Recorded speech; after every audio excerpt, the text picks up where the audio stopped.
fact.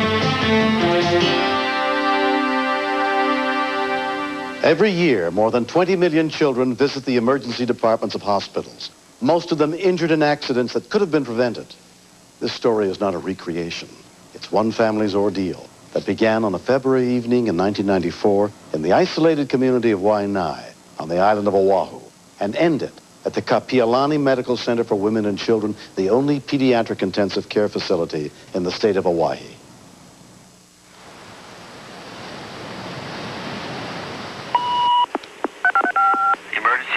I'm just going to have an ambulance on Makaha Valley Road. What's the matter? A little boy was riding a three-wheeler and apparently he got hurt. I really don't know. And he flipped over? I'm not sure. I'm in the house. A 911 call reports an ATV accident involving a child. During the 45-minute transport to Kapi'olani Medical Center, word on the boy's condition is radioed ahead to Dr. Rod Boychuk, the pediatric emergency physician on duty that night. Coming in with a 9-year-old male who was riding in the front of a three-wheeler, and they went up a steep incline to where the bike fell back over him, and the middle part of the handlebar struck him in the forehead. The victim is Kaiolani Wolf. When he first came in, we did a very quick assessment to make sure he was breathing. All right, just keep your head still, keep your neck still, don't move. Deep breath in and out. Attaboy. Okay, airways, clear. Initially, it didn't look that bad. Got an IV running or not yet? Yeah. Jeff, can you put some pressure on this bleeding? Grandma coming. Grandma's coming. Don't worry, okay? You're going to be all right, okay? Lacerations here? Yeah, big lacerations. Alan, note these lacerations. Right eyelash, left eyelash, below eyebrow, I'm sorry, and mid-forehead. Don't move your neck, okay? Uncle, you saw the accident. Let's go over it one more time. What hit him in the face? On the handle, there's a crossbar going like this. Okay. So what happened when the bike went over, I think the crossbar just landed right on his face. Smacked his face. Smacked his face. Okay. He had a helmet on, but he didn't have no face shield. Huh? He was wearing a safety helmet. Yeah, the helmet saved the fall because the crossbar on the handle whacked against the helmet, but that saved the whole thing from coming on top of him. That's so good. Open your eyes for me. Look at my nose again. Look way over here. Look way over the other side. Look at your uncle. His eyes weren't tracking well. With trauma to the face like this, you can blow the orbits out. And if you blow the orbits out, then the eyes won't move properly. It's hard to get a good view of his full range of movement because his eyes are so swollen. What else hurts anywhere? The back of my head. The back of your head hurts. Okay. Like one pillow. One pillow. I can't do one pillow until we x-ray your head first, sweetie, okay? I want you to keep your neck still for me, okay? After we get the x-ray of the neck, you can have 2 pillows if you want, okay? Okay. Attaboy. Uncle's helping us keep by holding the blood, okay? And Mom and Dad are on their way in. Keone and his uncle seemed very close. The uncle was very concerned about him, and extended family is very important in Hawaii. So if there's any aunties or uncles around that make a good connection with the child, we really like to include them. Are you scared? Yeah. Both of us are scared. After the initial x-ray, his lateral neck had been cleared of injury. Hey, that looks good. The next important thing was a CT scan, initially looking for any type of bleeding in his head. We're going to do a few extra cuts right through his eyes to make sure he doesn't have any lower fracture of his orbit, because that bar looks like it came right across his upper orbital ridge. This looks a little different here. Very suspicious right here. Well, it's pushed down. Look, it's cracked. This orbit might be cracked backwards. It looks like he's got a fracture through either his sinuses or his orbit on the right side. He's got a little bit of air, looks like in the anterior part of his brain. The brain itself looks okay, though. Good thing he's wearing that helmet. Good thing he's wearing the helmet is right. Yeah. His mom's on the phone. You want to talk to her? I want to talk to Mom, yes. You drive very calmly if you're going to drive, and I would prefer that somebody drove you. Uncle is here right beside me. His uncle. Uncle Mano. Uncle Mano. Yeah. Hello, Steffi. Yeah. Oh. He's stable. He's talking everything. Yeah. I'm really sorry, you know. When we talked and everything, you know, I tried to blame myself, and she said, no, man, no. This is just an accident. This wasn't planned. You know, don't blame yourself. It just calm down, calm down. All my pressure just released. Yeah, I told him I'm not going to leave him because I was holding him all the way through X-ray, everything. I love you too, Steffi. Yeah. Kaiolani's grandmother, Rosalind Raposa, and his grandfather arrive. Oh, everything okay, Hoover? Everything okay, baby? Look like. I love you, my dear. I love you. We felt for him, yeah.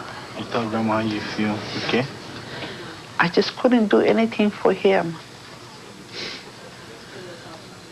He just took it like a man. Took it like a man, yeah. I was so proud of him, yet I knew more to come.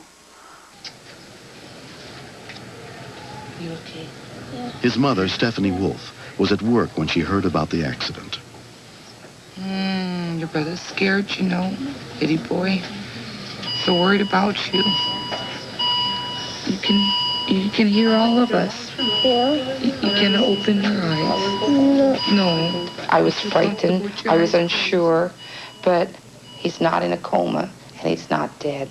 If there were some physical things that may have happened, it didn't matter to me. My son's alive. I've got him. It fractures here, here, and up here, and it's pushed back. See that? That's just like pushed way back. That should be a... Plastic surgeon Vincent Knipp is called in to determine the extent of Kaiolani's facial injuries.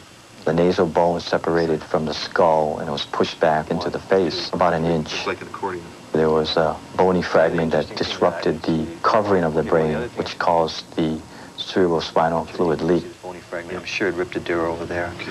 Now, if you look at the anterior wall, a few spicules or little pieces of bone actually did go into and cut the surrounding of the brain. Okay, well, it looks like it needs to be done. If Kaiolani didn't have the surgery, there is now a connection between the sinuses and the surrounding of the brain, which means that any infection that might be present in the sinuses could easily get up into the brain and around the brain.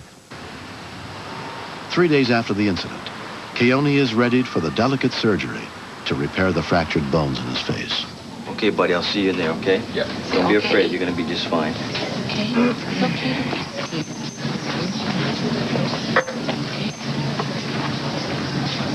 Okay, this is happy medicines.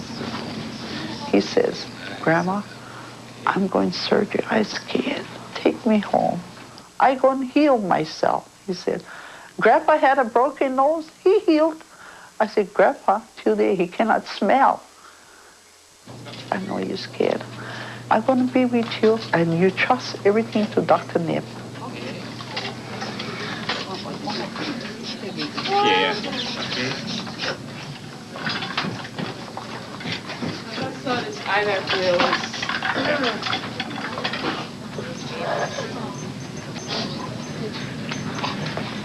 Philip, in order to get to this area here, we're going to pull this down. And that way we'll be able to see the fracture here, and we'll be able to get into the orbit. We had to lift up the bone that was pushed back. Okay, anytime. We'll take a 10 blade. We made an incision in the scalp and pulled the scalp down to get to that area. So the nasal bone was displaced back by really about an inch. And so we popped that bone up, stabilized it with these plates and screws. Both the walls inside here were fractured of the orbit. So we took a little bone from here as a bone graft, and we filled it in here where it was really smashed. He's really lucky, and I'm sure the helmet helped him. I was very happy with the operation. I think we got the bones back to where they should be. Kaiolani, open your eyes. It's okay. What's the matter? Are you hungry? You're hungry? That's a very good sign. Very good sign. Kaiolani, Mommy's here. You get a hard time breathing. Okay, we got some oxygen in you. When I walked into the recovery room, the first thing I said, oh my gosh. It was a sight. I mean, I was really, really scared. I understood the surgery that he was going to go through, imagined what it was going to look like, but the reality was totally, totally different. Remember when he told you how you're going to breathe? That's what you need to do. Oh, you're a strong boy. Yes, that's how. One more time. There you go, Keone. Oh, my shorts. Oh, your shorts. I get them. Okay, right here. Grandma got it right by her. He said, Grandma, you bring me my shorts, bring me my baby D's. I don't want to wear no hospital pajamas. Go put your shorts on in a second, okay? No. Take some deep breaths. Every boy has something different. Some have a medal, some have girls have dolls. But Keone was very special with his shorts. And I told the doctor, in here, this is the only thing he has. And this will make him well because it will set him straight. Keone, you want Mommy to put your shorts on? Folds the rest together.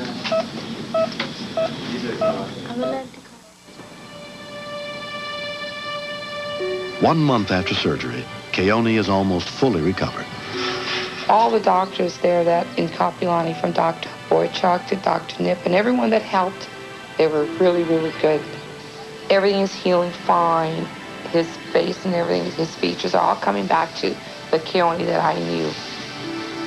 Just open it up and we can put some in. As a parent, the most that we can do is try to make sure that we have the proper gear, proper supervision. Oh, yeah, I think we've got enough in there, huh? You can never overdo when it comes to safety. As part of the Safe Kids program, Dr. Boychuk and other hospital staff visit local schools to educate children about safety. What's the first thing you do after you close the door and get in the car? Put on your seatbelts. Is that what We're going to hit every school in this state that will let us in. If we can educate the kids of today, we won't have the trauma of tomorrow. So one of the main things that you can do to try to stay safe then is to wear a helmet. Keone's outlook is great because he was wearing his helmet. Some of the equipment that you use. I suspect he's going to be able to do everything he did before, hopefully with one exception, and that's not drive that vehicle that he was on previously until he gets a little older. I says, Keone, no more three-wheeler.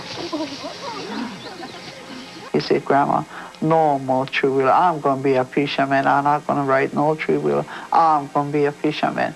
I don't like riding on three-wheeler again because I don't like get hurt. I'm going to wait until I come a little bit older. Keone's so adventurous. He loves everything outside, outdoors. I hope that this experience that he's gone through doesn't frighten him from taking the challenges and that this doesn't stop him from being what he wants, whatever his dream is to fulfill.